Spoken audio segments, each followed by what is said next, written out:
All Yay. right. So probably about so how long do you have?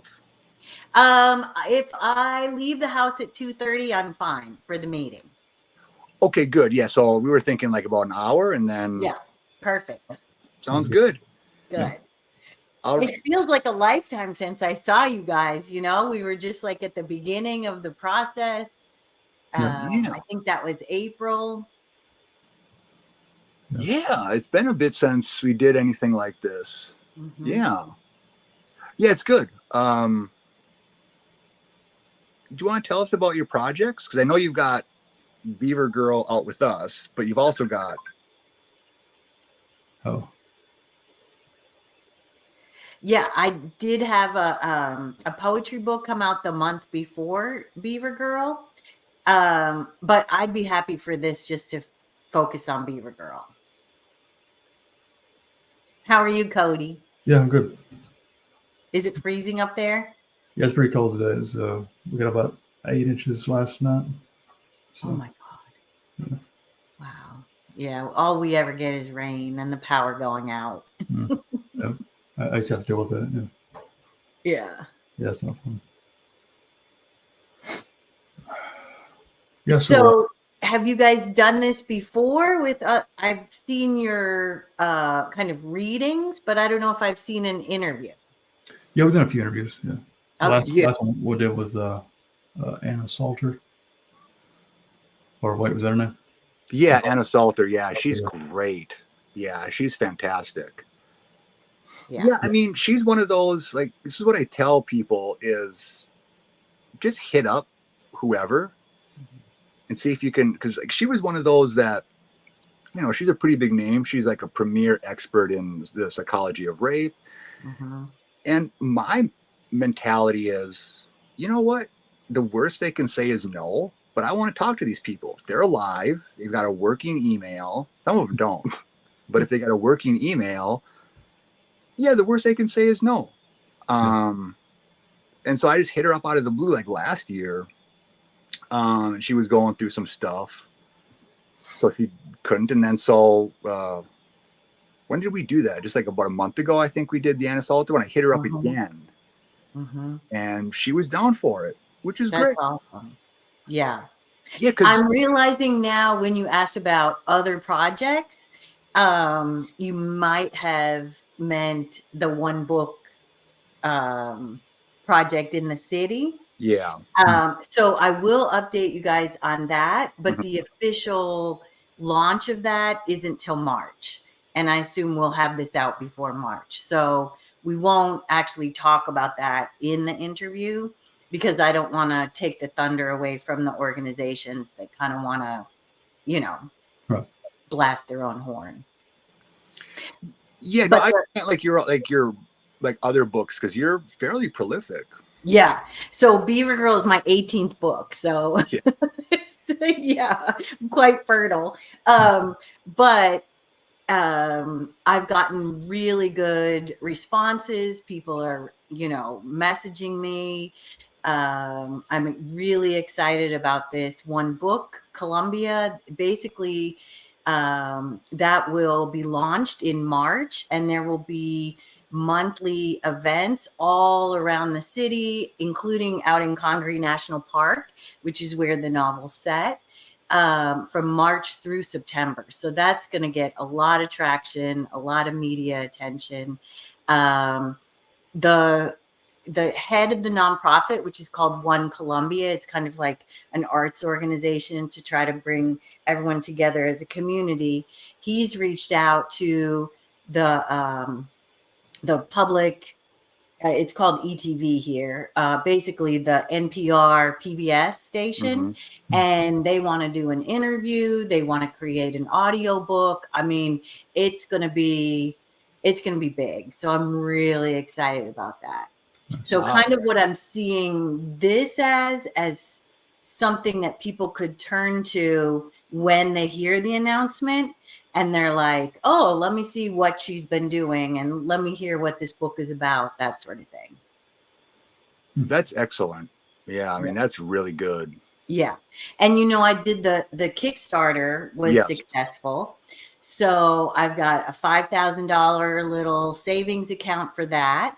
And I was going to do it yesterday, but the power went out because of our big storm. So just today, I wrote to 5 or 6 people that I know from California up to British Columbia. So that will be a 3-week book tour in May, all on the West Coast. And part of that is I have friends who live out there, so they're going to help me like get into local venues, but also that opening chapter where she wakes to the wildfire is really triggering, but also interesting for people on the West Coast because their wildfires are out of control. And so when they hear that little thing like beavers can prevent wildfires, they're interested right away. They're in. So that's why I decided I'll go other places, but the main thing is going to be in May, kind of starting in Southern California and then working my way up to Canada. So that should be really fun. So I think the one thing that people might wonder, like if they're on the fence, is how could beavers either act as like a stopgap or maybe even reverse the effects of climate change? Obviously, it's not the whole story, but what would they? I guess for somebody who's like, wait a minute, beavers, I don't see how they could. Do anything. So what would you say to that? Okay. So do you want me to kind of back up and talk about like my aha moment when I had the idea for the book? That's that's good. Because usually for me, that's how it comes. Like, it's like a revelation, like, oh, yeah. So, okay. So I will start by introducing Lenny, who is my beloved coworker. He is always here on this couch with me, whether I'm writing or seeing clients or doing whatever I'm going to do. So it was October of 2021 on a Friday afternoon, and I was listening to Science Friday right here on this couch, knitting, Lenny sitting next to me. And I've been a big fan of Science Friday for years as someone who never did well in school in science.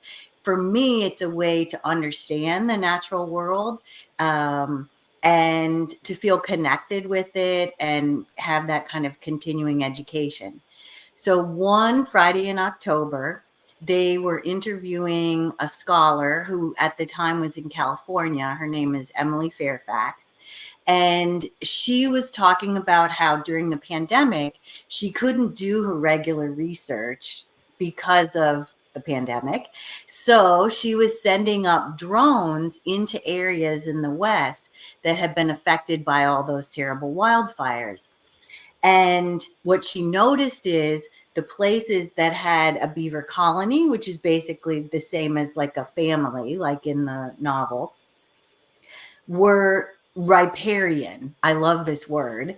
What it means is it's green and wet and lush, and literally those areas were not affected by the wildfire. So beaver scholars had known that what beavers do when they create their dams is they create these ponds and they create canals that they use to kind of travel because they travel more easily while swimming. And that all of this can help mitigate drought and also floods.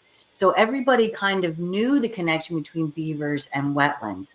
But what Emily's research really did is like kind of open everyone's eyes to the fact that this can also help us with wildfires, which are rampant, from Colorado through California, and then last summer up in Canada. And so as I was sitting there listening to this, I had the idea for the novel.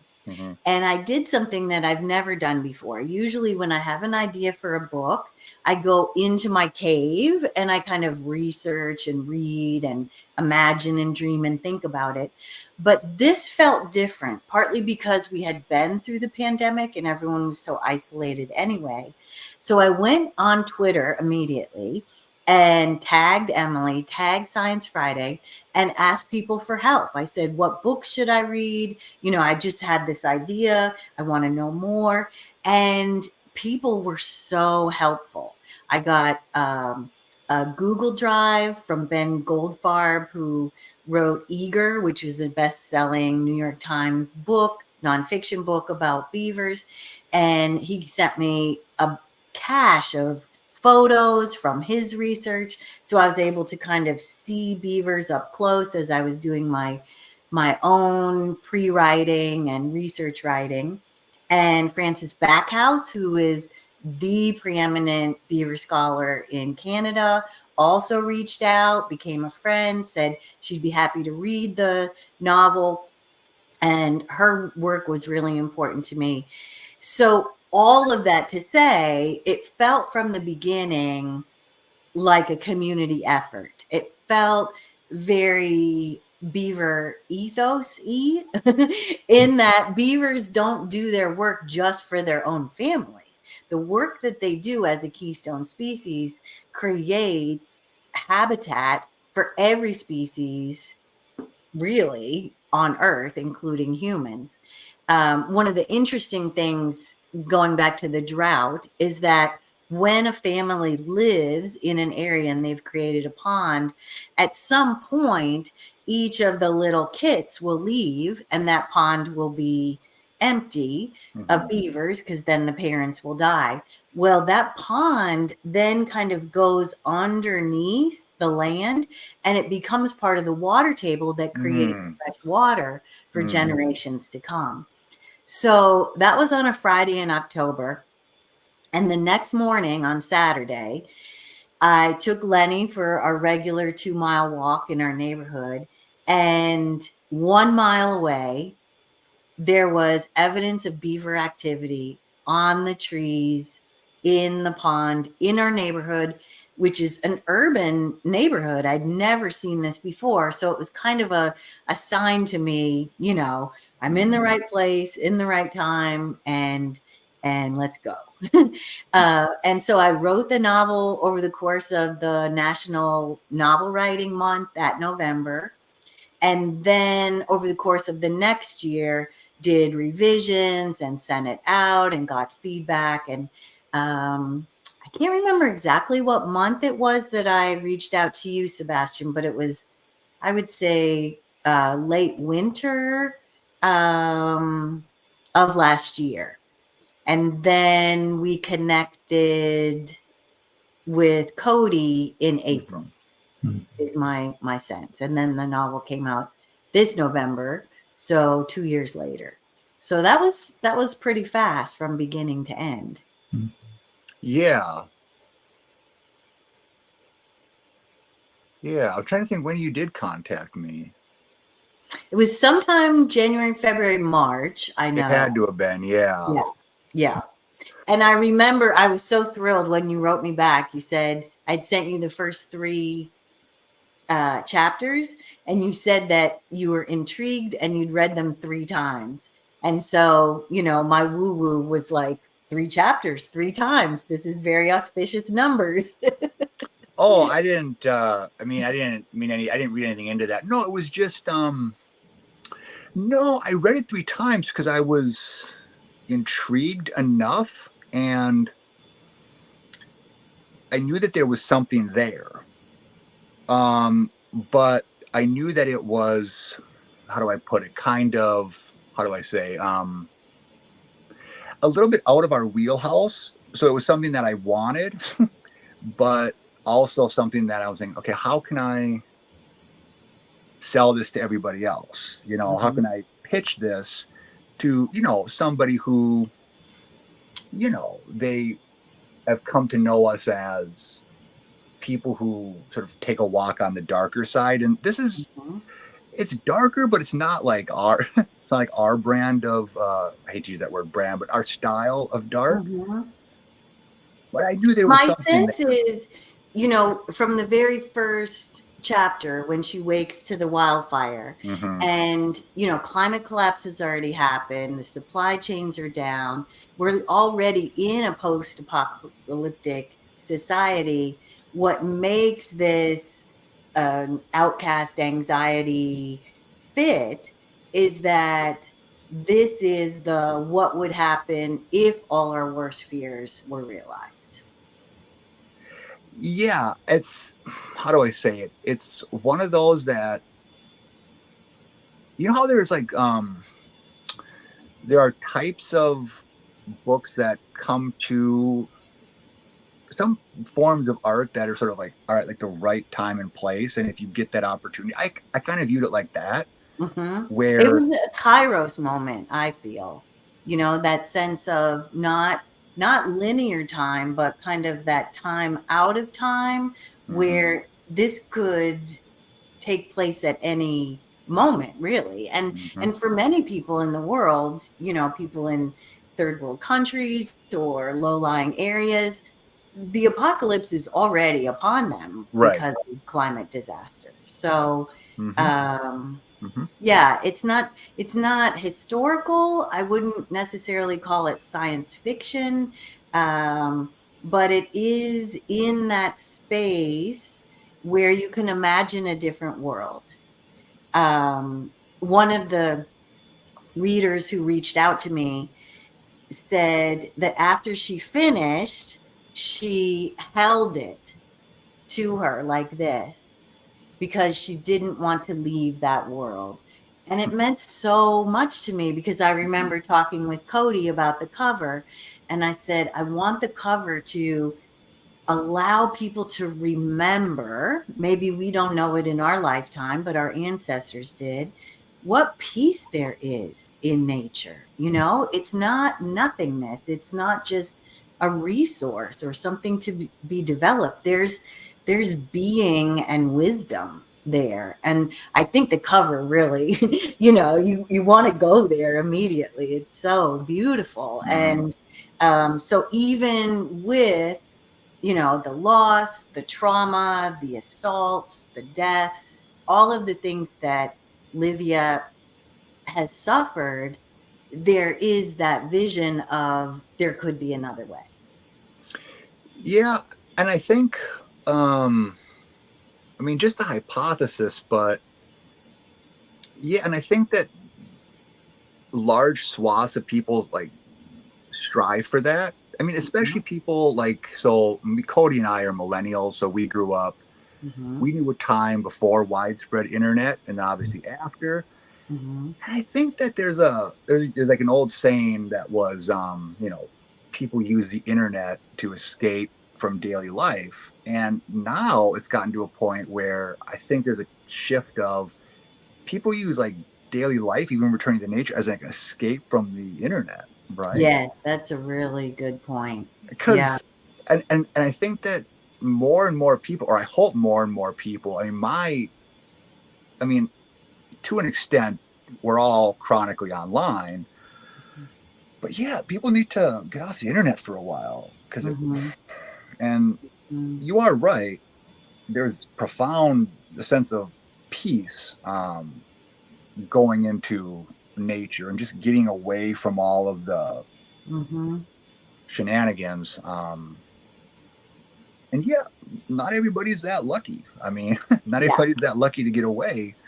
So if you can, definitely take advantage. And yeah, exactly. Don't view it as a resource always, but just be with it. There's one, you had a beaver aha moment. I don't know if this was an aha moment, but this helped me appreciate possums more. So I'd always thought, oh, possums, they look kind of gross, and then I had a friend tell me, and I looked this up, that possums actually keep ticks at bay. They will go and then go to deer and eat ticks off of deer, and I'm like, whoa, that's great. And apparently, I think they're immune to rabies or something, right? Immune to rabies, pick ticks off of animals. So then I started to really like possums, even though they look kind of horrendous. Yeah. It's the worth of something is not about how it looks. Yeah, I know, but and you know, one of the big inspirations for the novel was my daughter. Her name is Lily, and she was in college during the pandemic. And so in 2021, she would have been 21. So she had kind of lived through 2020 and 2021, and I saw how it affected her and how just everything, dystopia, Trump, environmentalism, the pandemic, just all kinds of things, the taking away of women's rights. And so I wanted Livia to speak to that generation because as a mother, I saw how they are not blind to the truth of what's happening. And they really deeply fear for the planet and for our lives. And they're not old enough to have power yet, but I wanted the book to be something that they could find inspiration in and comfort in, and also being heard. And one of my favorite scenes of that is, if you remember, when Livia's on the riverbank and she takes a bath, literally just with river water, and she remembers back to when she had cabinets full of beauty supplies everywhere in the bathroom, and she was like, buying things because Instagram influencers were saying that it was good. And she realizes how crazy that was from her point of view. And that's where we are now in the present, where, the latest is the Stanley Cup thing. I don't know if you guys have heard. She wanted a Stanley Cup from her grandmother for Christmas. This is the old kind of working class, coffee thing that you would take to a construction site. Well, the Instagram influencers have made this the hottest thing. So, it's going for hundreds of dollars just because they've made a new, hype about it. So it is, you're right. It's so hard to step back from that, especially for that generation who didn't know, except for maybe when they were toddlers, what life was like, before email, before internet constantly, before phones always with us. I mean, I don't know if you've noticed this, but I mean, I've noticed this with that the I guess they're called Zoomers, right, Cody? Is they called Zoomers? Yeah. Like, they're a lot more like plugged in. Yeah. And a lot smarter and more plugged into what's going on than like our generation, Cody, right? Like, we're millennials. I'm almost 40. I think you're almost 40, right, Cody? Yeah, figures. Yeah. I mean, and we did, certain stuff during like the Iraq War and all that, but nowhere near right when social media was getting started. And I mean, I look at some of the students I have, and like they're really like sharp, like on their game. Like, I mean, people can shit all over Zoomers all they want, but the reality is they're like how smart they are at like 20 is like what I was at like 35. Yeah. Because if you think about the last few years of what they've had to live through, the levels of stress are just incredible. So anyone who is still, managing to make it through a day is a hero, really, because they had a lifetime worth of stress at a time when their brains weren't fully developed. And so I think they've learned to use their voice, to get active, to reach out to each other, to survive and have hope for what the rest of their life will look like. Cody, you have kids. Have you noticed a difference generationally with them about how they're aware or critical, or what would you say? Well, I would say they're far less willing to just take things at face value. That's good. Yeah. So that's probably the biggest thing I noticed. Well, and Cody, I don't mean to interrupt, but that's one of the maddening things that you and I noticed among like boomers is that they just like hear something on like the TV and they just like believe it, right? Like I know some like older people and they'll like come up with the craziest thing, right? I'm like, you just believe that? Mm-hmm. But the younger generation, I've noticed, far less susceptible to just like believing it because like the newsman said it, right? Mm-hmm. Mm-hmm. Which I think is refreshing, which is good. Yeah. They're Yeah, smarter I than my agree. generation, so I mean, good for them, you know.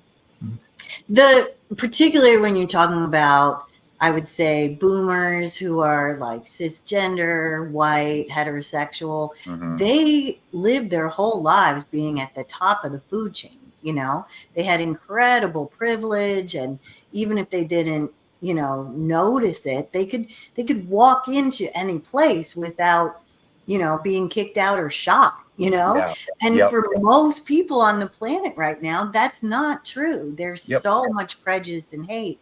So I think, the backlash with the boomers of, oh, why can't it be the way it used to be, is that they were, at the top of the pyramid and they're not anymore. And more people are allowed to be who they are in society, and that shakes them up.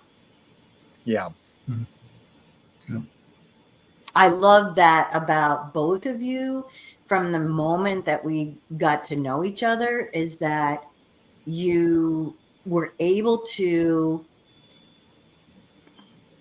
give voice to the dark side while also not giving into it. There's a progressive kind of rebellion in both of the presses, that doesn't just use the dark side, as you were saying before, as like an escape from reality. It's almost like, the dirty realism is a way of really looking at what is real. Yeah. Yeah. I mean, you can't confront a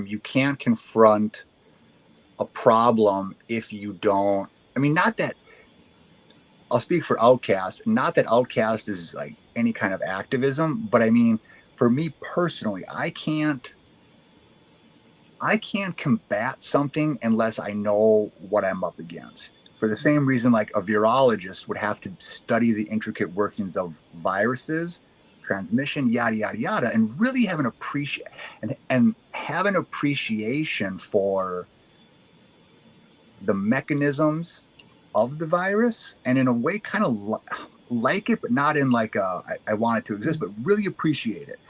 I think Mm-hmm. that's how I view a lot of these things. Like when I, on a personal level, engage with some of the dark stuff, I want to understand it so that if I'm confronted with it, Mm-hmm. I know how to handle it. Mm-hmm. It's not out of, how do I say, it's not out of some weird fascination, but it's also, how do I put it? Well, I think as a Oh, philosopher, you have an adherence to truth. yeah, but that doesn't come from philosophy per se. Yes, that's my own personal ethos, is I put that Mhm. first, but that's relatively rare I mean, most people put some kind of ideology first. Mhm. Mhm. That's why if you ask various people about me, depending on their ideology, they will not like me, you know, because I have some positions that align. I mean, because again, how do I put it? I base my core convictions on truth first, as well as human dignity. All people are equal, all people are valuable. That's the baseline. Mhm. And I build everything from there. Now, if sort of my quote unquote my side, whether it's Marxist or not, aligns with that, I'm on board. But if the truth of the matter is that, let's say, the Marxists are wrong about something, I'm going to say it. That's what's most important to me. But I don't think that me being a philosopher does that. I mean, philosophers more than anybody are susceptible to biases. Yeah.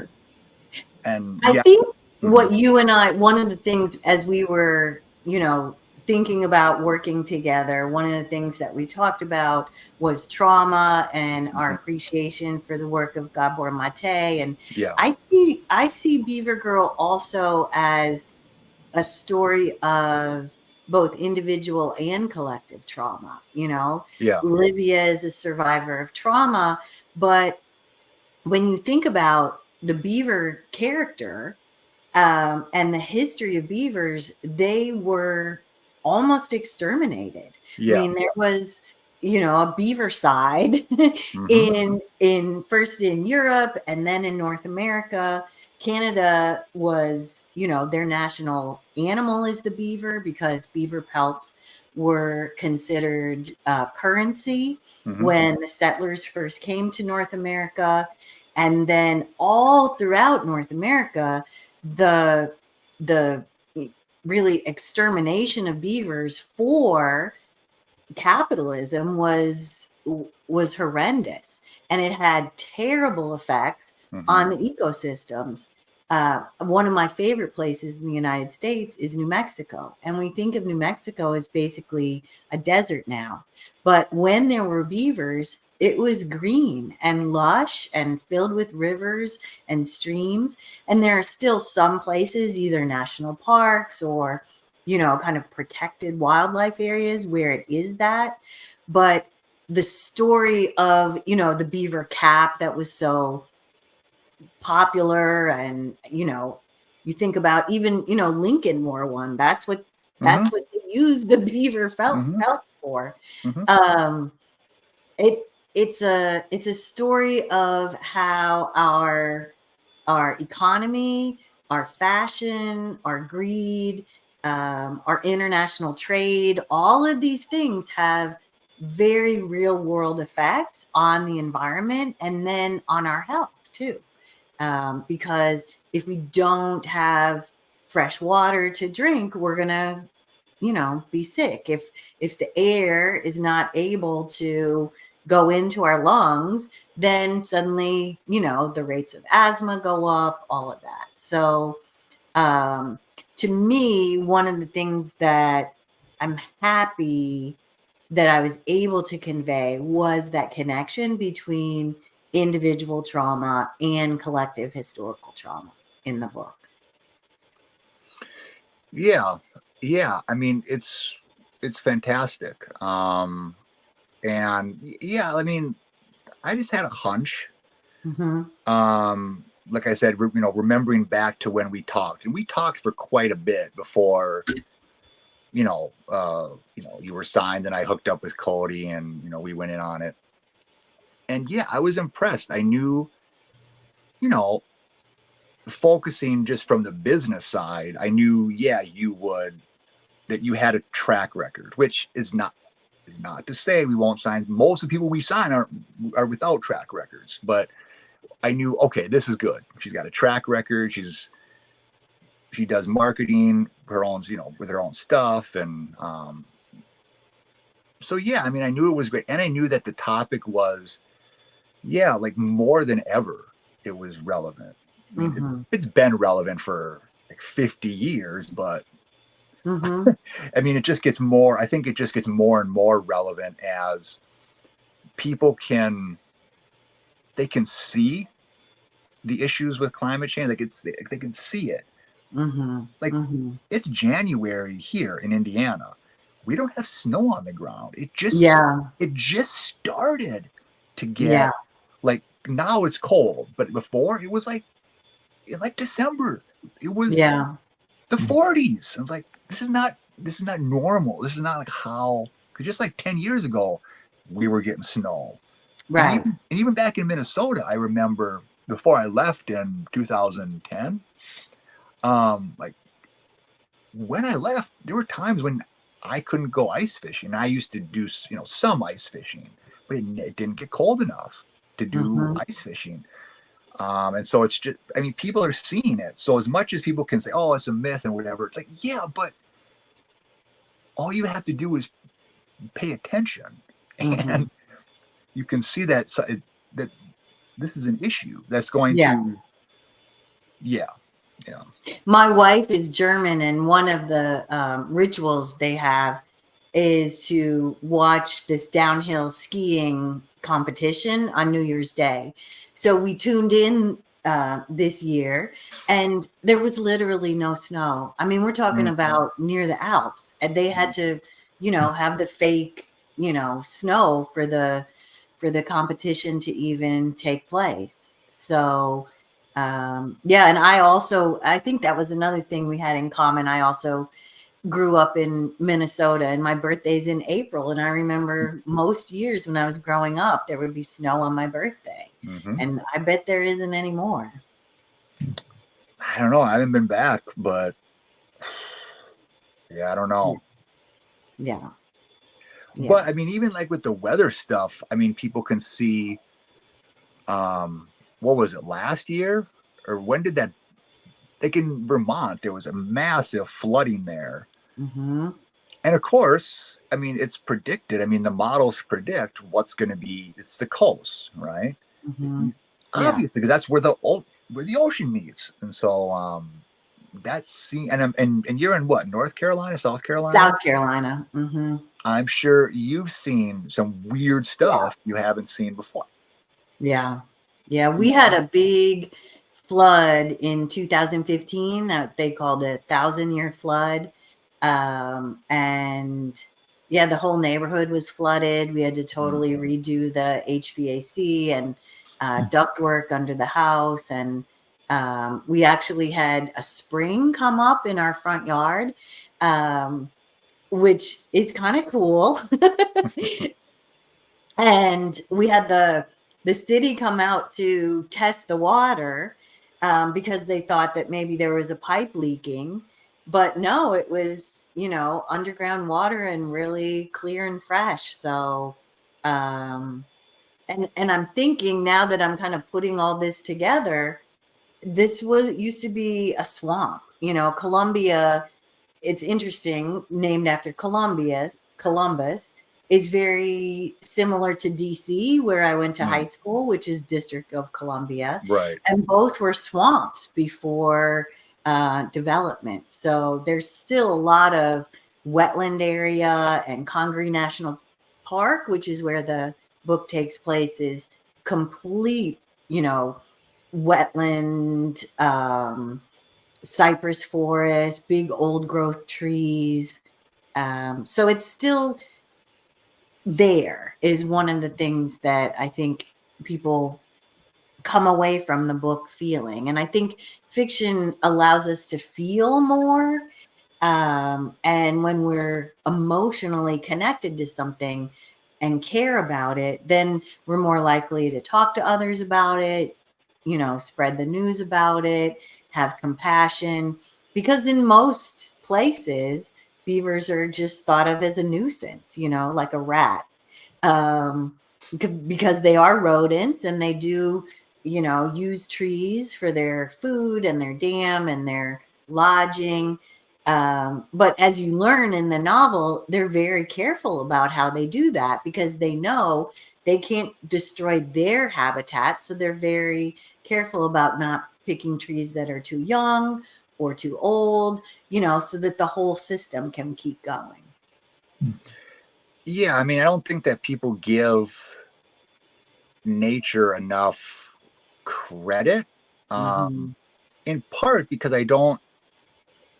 this could be me going on about how science education is lacking in America, but yeah, I mean, they don't realize the full extent of, because and to be fair, it's hard to conceptualize the hundreds of millions of years of evolution happening, such that these ecosystems work very well.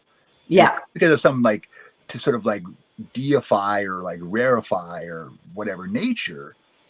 It's just to say, no, these conditions, this environment has been subjected, I shouldn't say environment, that would be, but the individuals within these environments have experienced millions of years, sometimes longer, of evolutionary pressure. It knows more than you.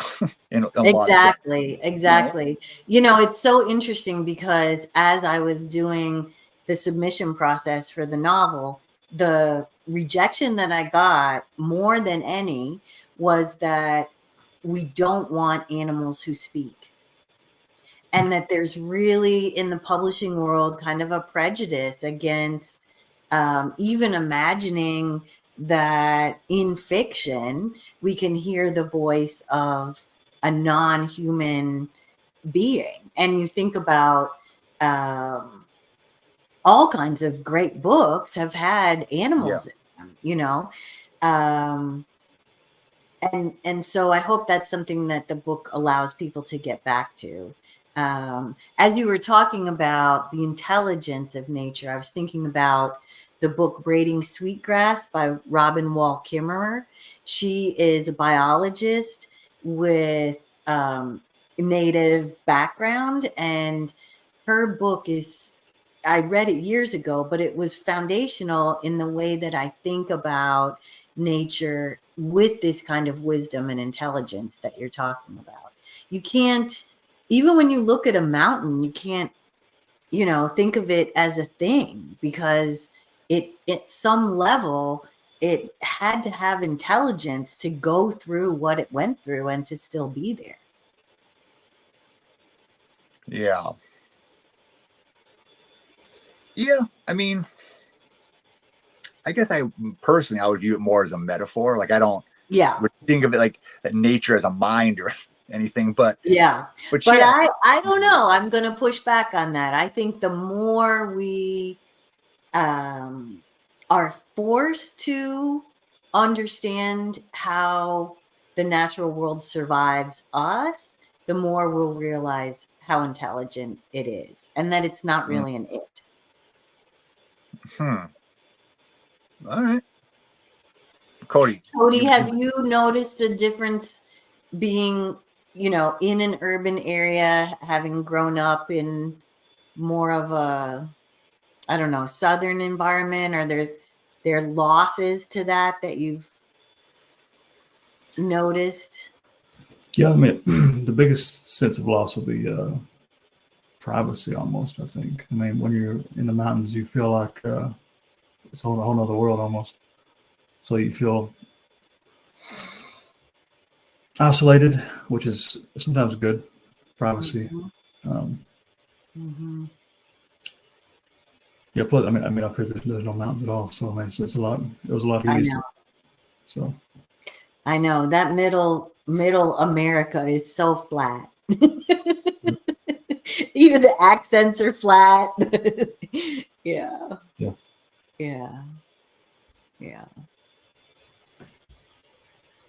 Is there, I would imagine that some people watching this are interested in beavers or Beaver Girl or my writing, but a lot of people will also tune in to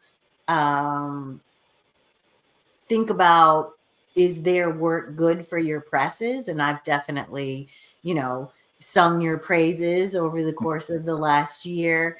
Are there things that you would want to tell people that you're particularly looking for now, or the kinds of, you know, works that you'd like to see come into your inbox? This is going to be a really, for us for Outcast, this is going to be like a really, it might sound like a really bad answer.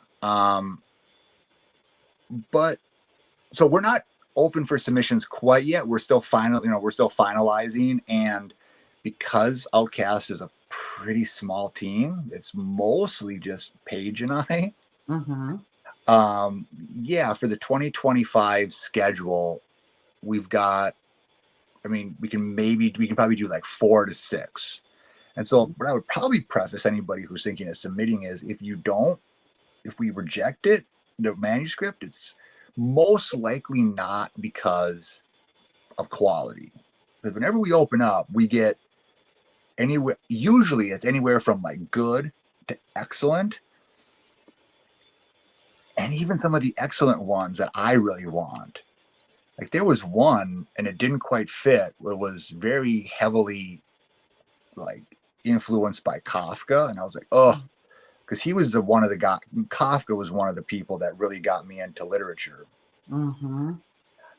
It just didn't quite fit. It just, Paige and I talked, and it was good, but I had to let it go. So, what would I say? I think I would say theme wise, like nothing is out of bounds.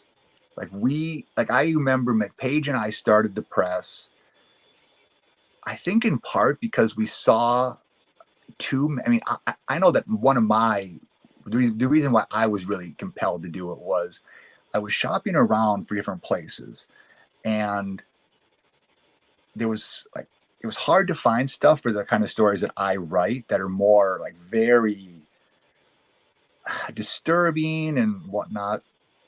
And so I would go and I would see different magazines, like, oh wow, this is gonna fit. And then I would see a whole bunch of what they don't want. And it was like a big X next to all the different themes that I write. And listen, I'm cool that a lot of places don't want the kind of stories I write that are very disturbing. But it's nice to have a place for that. And it's nice for people who have stories that are very dark, disturbing, to have that be a place you send to. And so I guess what I would say is, if you think, like, don't hold back, don't temper,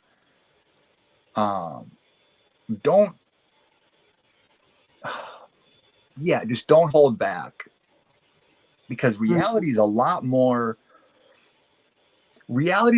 worse than any kind of story that you could pen. And I always go back to, and I will preface heavily that only Google and read up on this guy if you're prepared, because I'm just going to give you the bare bones of it. But if you want to know more about the cases of this guy, do it at your own risk.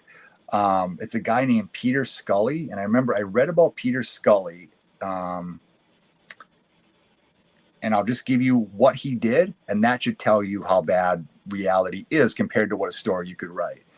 He had like a long, several year operation making child snuff porn films. Real guy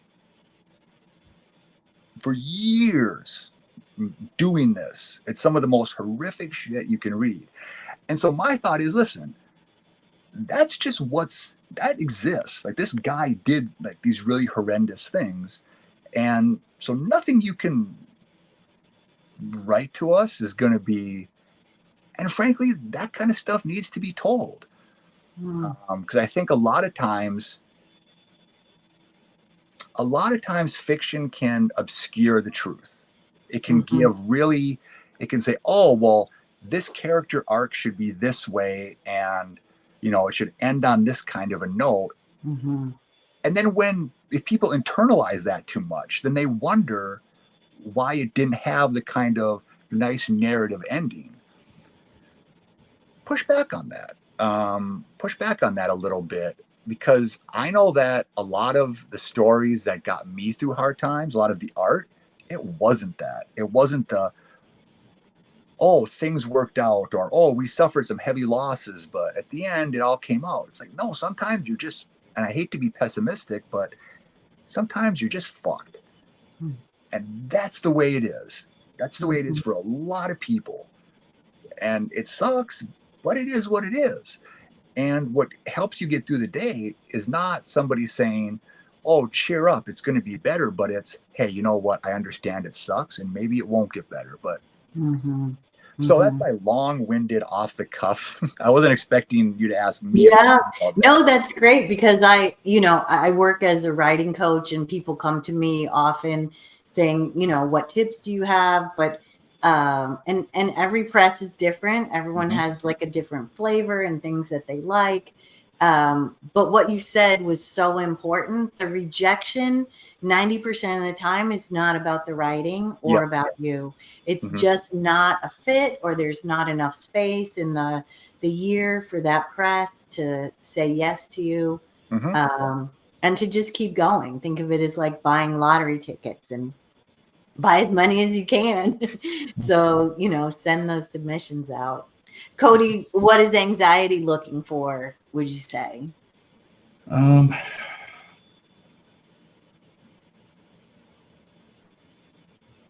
don't know. I mean, personally, I have interest in a whole lot of things. So anything that is going to be entertaining or grabs my attention or causes me to think differently about something, I'm going to be more drawn to.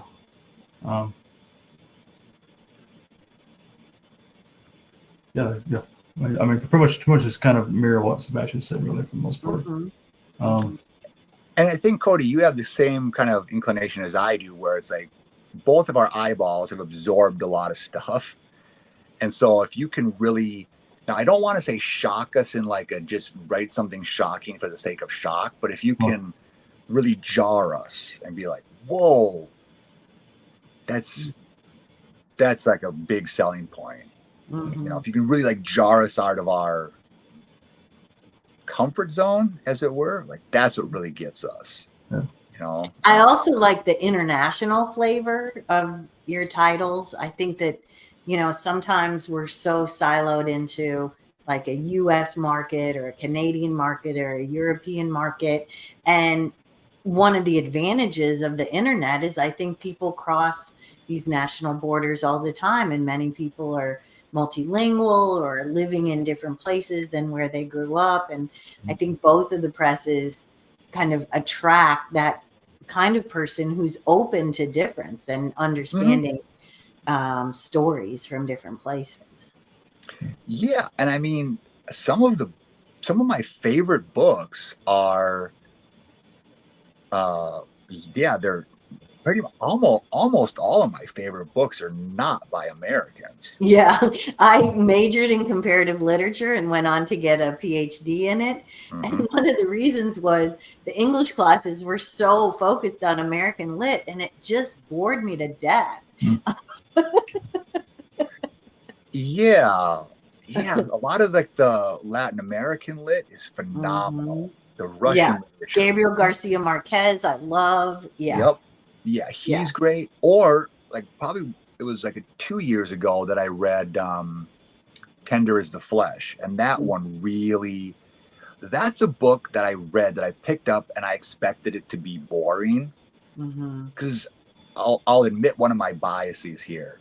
I expect every book to be boring, and I'm usually proven right. I'm like, ugh, this is like okay, but this one, the writing in Tender is the Flesh and the themes were so well done, and the translation was phenomenal. I believe that I can never say, I'm terrible at saying names. Cody, you read it too. It's Augustia. Yeah, I'm not sure I pronounced it either. Bezentina or something. And the absolutely phenomenal. Just I can't recommend it highly enough. It's good. Yeah, kind of like a dystopian future about where all non-human meat is somehow like contaminated, I believe, and so they have like human-run slaughterhouses, and it's from a guy who worker there, and it's wonderful. It's absolutely like it's a magnificent book. Yeah, or the No Longer Human. That's another one that I read. This is a Japanese classic, also really good. Yeah, just tons of stuff. So yeah, I mean, internet. I mean, that's not to say that we don't have a lot of great American writers. I mean, I would like to think that Cody and I are that we're something, but I mean, I gotta say, if I doubt I'll ever be able to write anything as good as Tender is the Flesh. It was just so good. So if you get a chance, Cassie, it's. Oh. And then you get to the ending, and I don't know if you'll be like me, but I was like, what the fuck? And that's rare coming from me, where I'm like that blown away by any piece of media. I don't know if I'm desensitized or whatever, but I'm just, yeah. So. Yeah. Yeah. Are there questions that you guys have for me about the book or about writing process or? Yeah, I mean, okay, so for people who are like who are writers themselves and maybe want some hints, how is your process? So take us through. So you already kind of said how you did your research, right? You heard that great Science Friday thing about beavers, and then you went down kind of a rabbit hole, which I do too. I go down rabbit holes. But then after that, when you've done the research, and I assume that's also an ongoing thing too when you get to a point. But besides doing the research, how do you go about different stages of constructing the manuscript? So from kind of like, tell us how the sausage is made, as it were. Sure. Well, this is my third published novel. And when I did the first one, it was called Shamrock and Lotus.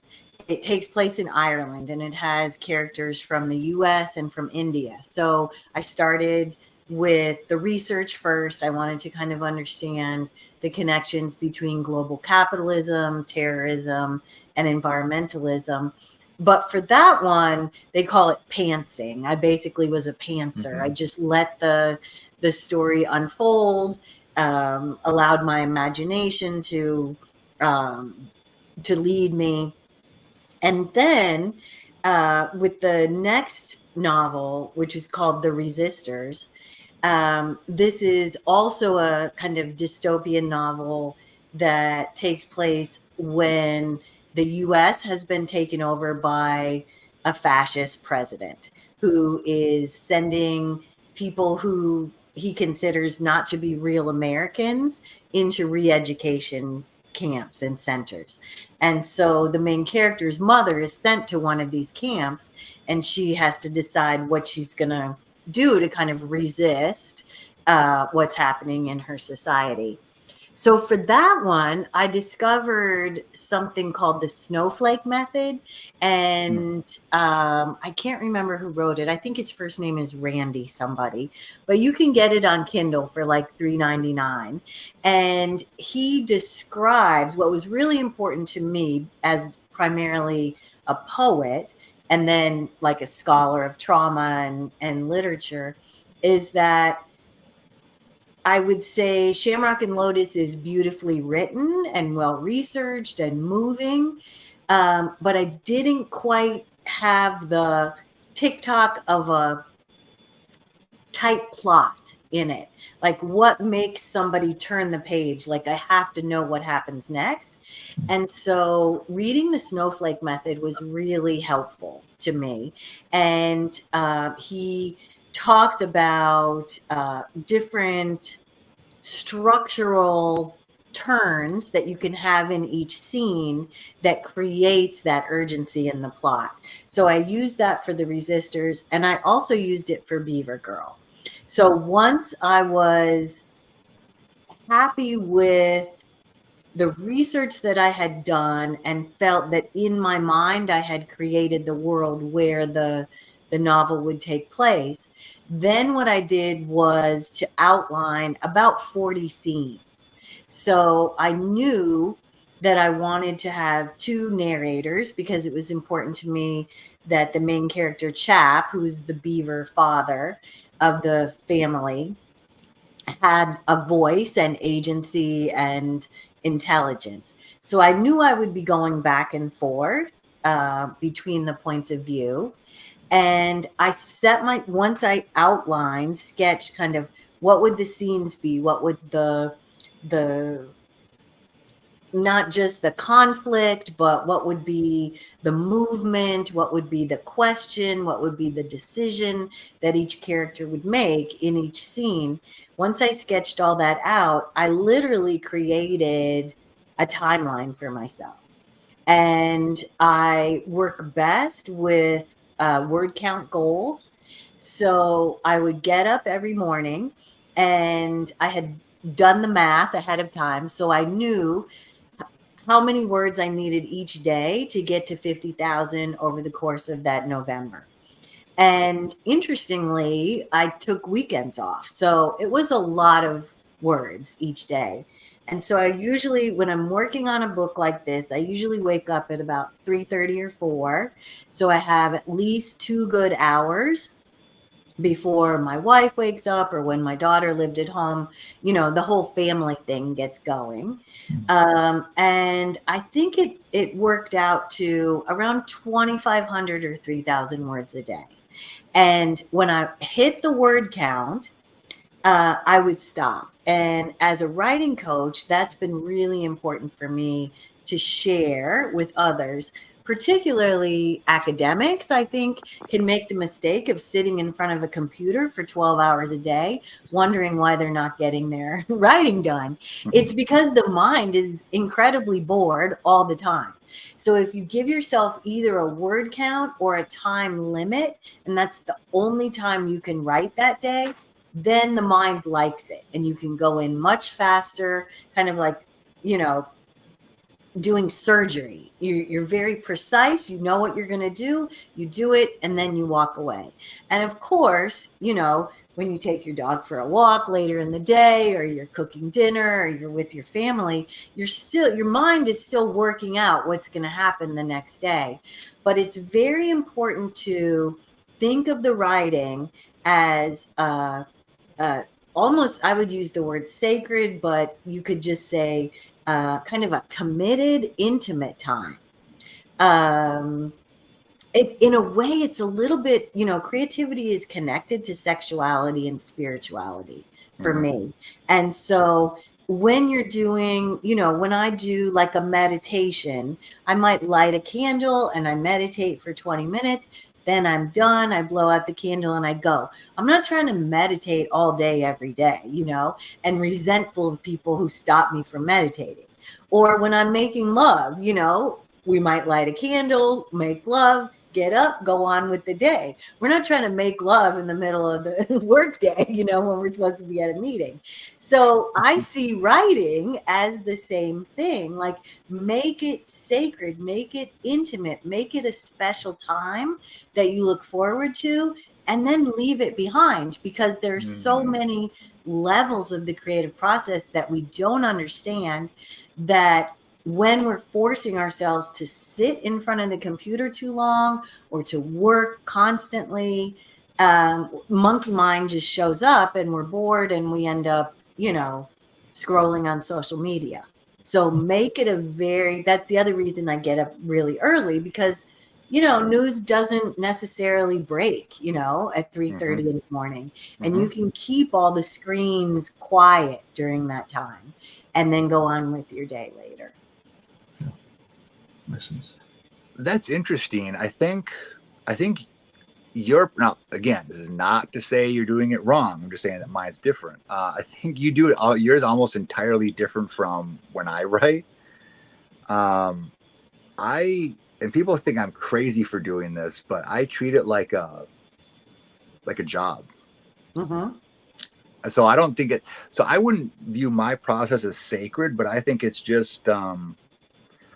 When I sit down, I think I'm treating this as if it were a job and sort of like putting in the hours, right? I'm sure you back this up, the fact that, you have to put in the time, put in the time, and you build and you build and you build. And a lot of it is really boring, right? I mean, it's not going to all be, you're not going to sit down and be like, I can't wait to do this, right? There's going to be those, when you're getting into the thick of it, so, yeah, that's interesting. And yes, I think I would be more of a planner, far more, because I like to sketch out arcs, themes, and just outline really heavily. And maybe why I like to do that more is because if I have the biggest picture stuff done and set down, then I can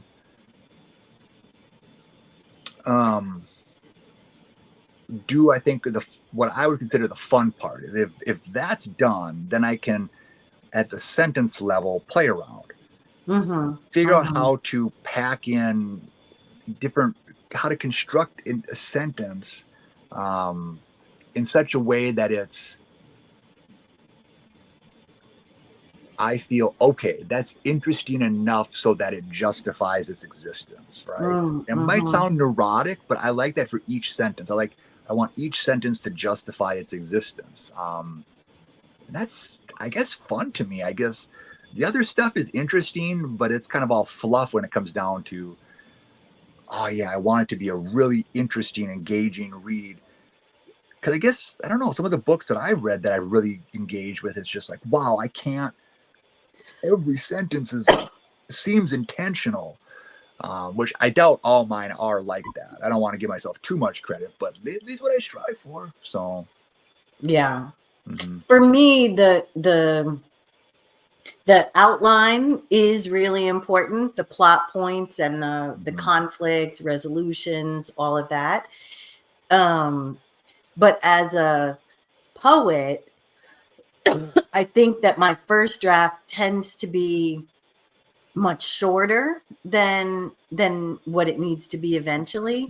And so I stay in that creative space as if I'm writing a poem, and then I'll layer in more scenes. Yep. Excuse me, more background, that sort of thing. So when you're talking at the sentence level, I do that on the second or sorry. That's okay.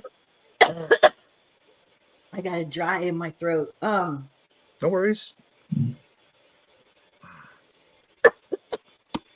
I'm gonna stand up. Okay. Okay.